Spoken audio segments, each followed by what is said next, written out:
Hani benim sevincim nerede? Bilyelerim topacım. Kiraz ağacında yırtılan gömleğim.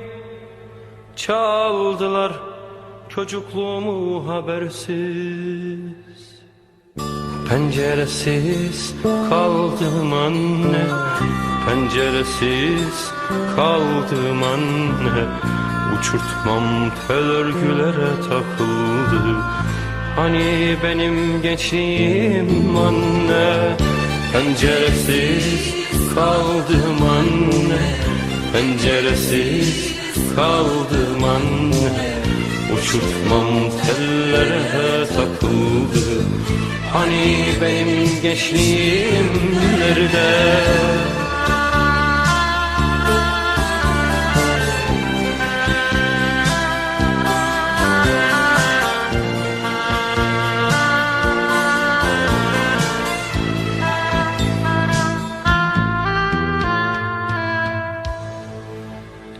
Ne varsa bu su genzi yakan, ekmek gibi, aşk gibi.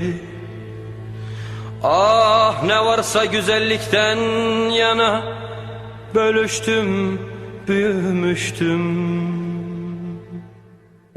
Bu ne yaman çelişki anne, bu ne yaman çelişki anne. Kurtlar sofrasına düştüm. Hani benim gençliğim anne. Bu ne yaman çelişki anne, bu ne yaman çelişki anne. Kurtlar sofrasına düştüm. Hani benim gençliğim nerede?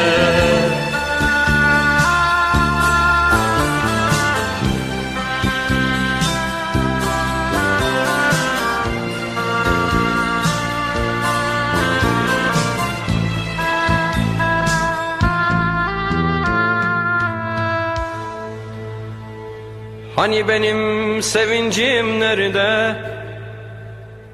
Akvaryumum kanaryam. Üstüne titrediğim kaktüs çiçeği. Aldılar kitaplarımı sorgusuz. Duvarlar konuşmuyor anne, duvarlar konuşmuyor anne. Açık kalmıyor hiçbir kapı. Hani benim gençliğim anne. Duvarlar konuşmuyor anne, duvarlar konuşmuyor anne. Açık kalmıyor hiçbir kapı. Hani benim gençliğim nerede? Yağmurları birikti anne, yağmurları birikti anne. Çağ yangınında tutuştum. Hani benim gençliğim